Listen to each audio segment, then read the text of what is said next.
And that brings us today to the analysis of Corn and Pannuru. That is David Corn, Washington bureau chief for Mother Jones and an analyst for MSNBC, and Ramesh Pannuru, senior editor at the National Review and a columnist for Bloomberg View. Both Mark Shields and David Brooks are away this week, and we thank you both for being here. So I'm going to ask you in just a moment, Ramesh, about Ronan Farrow's reporting, but I want to start with our lead tonight, and that is this extraordinary set of documents that have come out from the special counsel, Robert Mueller, indicting 13 Russian operatives, individuals, in a systematic effort to overturn or to affect the outcome of the election in 2016. What do you make of it?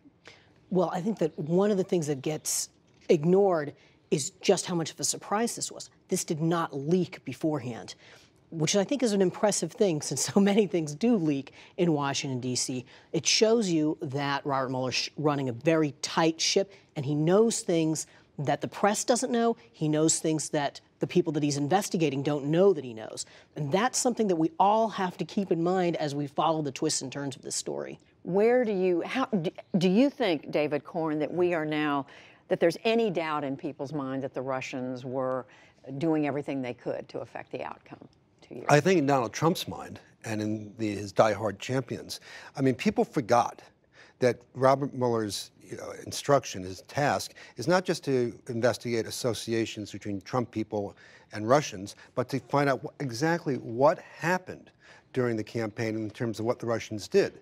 They had three aspects to it. One was what we learned about today, the social media thing. The other was the hacking and the dumping. We remember putting out the emails from the DNC and John Podesta. And the third was probing state election systems to see what they could do. They didn't do anything on election day, but that worried people a lot. And all these things are crimes. So when Donald Trump, for the last year and a half, says there's nothing to this, he's helping Putin actually cover up criminal activity.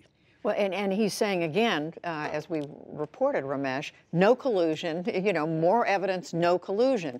And yet, is the White House paying enough attention to the facts on the ground about Russian interference in the election? Well, these indictments may not prove collusion, but they're also not evidence against collusion. They're just about a different aspect of these Russian operations. One thing that we have not seen from President Trump is any degree of urgency or concern expressed about these Russian efforts. He seems to regard all of the talk of that as an attempt to delegitimize his election and to reject all of it as a result. And that's understandable, isn't it? Well, no. His number one job is, for the sake of argument, to protect the country. That's what he is as commander-in-chief. And this very week, the intelligence chiefs appeared before Congress, and they all said yet again that the Russian effort, which was to help him, succeeded in 2016, and they expect the Russians to do it again in the midterm elections. So this is a pressing national security threat that Donald Trump, as Ramesh says, doesn't seem to even acknowledge, let alone do anything about. Let's turn to the other huge story this week, of course, Ramesh, and that is the shooting at school shooting, second worst school shooting in the country since what happened at Sandy Hook 6 years ago, or 2012. Do we come away, do you think, finally with enough anger, determination to try to do something to put an end to these school shootings? I mean, what do you see coming out of this? The problem is that there's not a consensus on what that something should be. And I think to the extent that we end up with one, it's going to be pretty limited. So Senator Chris Murphy of Connecticut, a Democrat, one of the leading supporters of gun regulation, and Senator John Cornyn, the number 2 senator for the Republicans, they've got legislation to strengthen background checks. That's something you could see possibly getting through, but it's not something that is going to turn the tide and make these sorts of massacres go away. I'm told, I was just going to say, David, before I turn to you, I'm told right now by our producer that President Trump and Mrs. Trump are right now visiting survivors of the shooting in the hospital in Parkland, Florida. But come back. Well, I was going to say, there is a consensus. If you take, polling data on almost any of the major, and they're not always far-reaching, gun safety measures that have been proposed, whether it's background checks or limiting high-capacity magazines, or even limiting, AR-15s, which seem to be the mass-killing weapon of choice here, you get more than 50%, sometimes even up to 70, 80% agreement. Where there is not consensus, and it's not that Washington is broken. People like to say Washington is broken. It's just the Republicans have steadfastly locked arms with the NRA to block almost anything. It goes back to when they were against preventing, the sale of cop-killing bullets in the 90s. And yes, it's great that John Cornyn is working with Chris Murphy on this one thing, but there have been a few bipartisan efforts in the past, and the Republicans again and again say no, and Trump has been with them. That's what he campaigned on. Ramesh, So, what about that? Just a few months after the Sandy Hook massacre, there was an effort in a Democratic-controlled Senate to ban assault weapons. It only got 40 votes. That wasn't just the Republicans. There is not enough support among Democrats for that legislation, even though the assault weapons ban polls pretty well.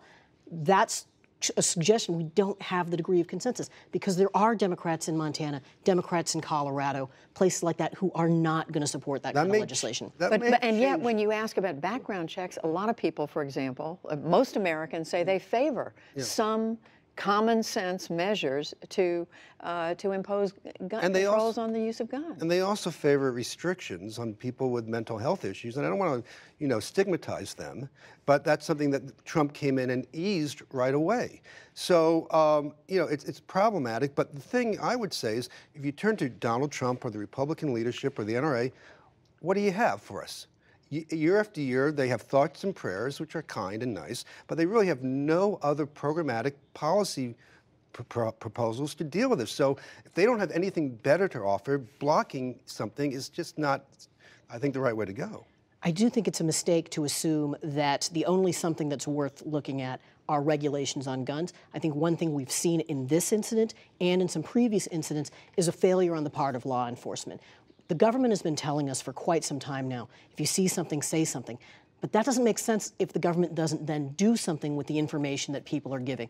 I'm glad the FBI is looking at this. I think Congress also needs to investigate how the FBI dropped the ball here. You're pointing to the failure to follow through on that the tip that came in last month. I want to turn to another area where there doesn't seem to be any progress, David, and that's immigration reform. We saw votes, but no consensus this week. Well, there was a consensus that got 54 votes, which is a majority in the Senate, not enough to break the filibuster that the Republicans would lead. And we've seen in the past that there were, a year or two back, that there was an immigration consensus. And even Donald Trump agreed to this, according to Republicans and Democrats who met with him a couple weeks ago. Very simple, take care of DACA, give Trump some money for the wall and border security, and move on. But his own staff and people working with him have sort of cut the legs out from under that deal. So we're left with a situation where a reasonable compromise can't move forward. Where do you see this going? And a majority of the Senate also was able to come to an agreement on getting rid of sanctuary cities, cracking down on them, but of course not enough to overcome a filibuster. So there are areas where there's a consensus. I do think this White House saw this as its great opportunity to get its entire vision of immigration reform enacted, and that is one of the things that is holding up a deal. But are they willing to let the DACA recipients be deported in order to stick to their guns on this, stick to the 4 pillars, as the White House puts it? I do not believe that President Trump is going to accept what he would regard as a loss, what would look like a loss, in order to avoid that. I think he would like to do it, but only if the Democrats give him a set of demands that they don't seem inclined to give him. But they did agree to give him some things that they wouldn't but not otherwise enough. do so.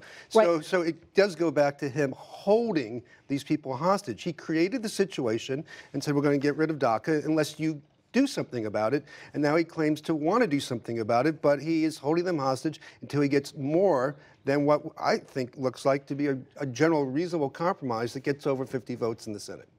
The main legislation they were considering, they wanted to have an amnesty that would cover people who were coming in here after the legislation was passed. They pushed that back to January. There are some elements of here that were going to be very, very hard for Republicans to swallow. All right, last thing I want to do is come back to the conversation I just had with Ronan Farrow of the New Yorker magazine, detailing, David, more information about the president, extramarital affairs before he ran for president, but an elaborate system of payoffs by a friend of the president's in order to in essence, by the silence, if this is to be believed. People can judge the president's behavior on moral grounds. You know, we have his comments on the record about boasting of sexual assault and whether it matters to them whether he committed, was involved in extramarital affairs. What's quite serious in this case, in the Stormy Daniels case, is the payoff. I mean, it may violate campaign finance laws, but more importantly, it puts the president and then the candidate in a position of being blackmailed. They're paying off either, in the case of Stormy Daniels, someone directly, or in this case, allegedly, a very important media organization that now has something on the president. He at least owes them a big favor. I can only imagine how much of a deal this would have been in Congress. There'd be 67 investigations if this had happened under the Obama administration. Just quickly, Ramesh, how damaging is this? Well, I do think that the issues that are raised here make a lot of are important ones. We know that the details in this story match some of the other details that have already been corroborated and other allegations that have been made against Trump. So I'm inclined to believe this. But I think that a lot of people already basically knew this about President Trump, and so I don't think it's going to change the politics of it. But it is a problem. You mean even the financial payments? That is a new... I don't think that anybody is going to see this story and be shocked. I can't believe that Donald Trump did that. There may be some criminal or legal issues here that haven't played out yet. Well, we have to see. Well, we will leave it there. David Corn, Ramesh Ponnuru, thank you both. Thank you. Appreciate it.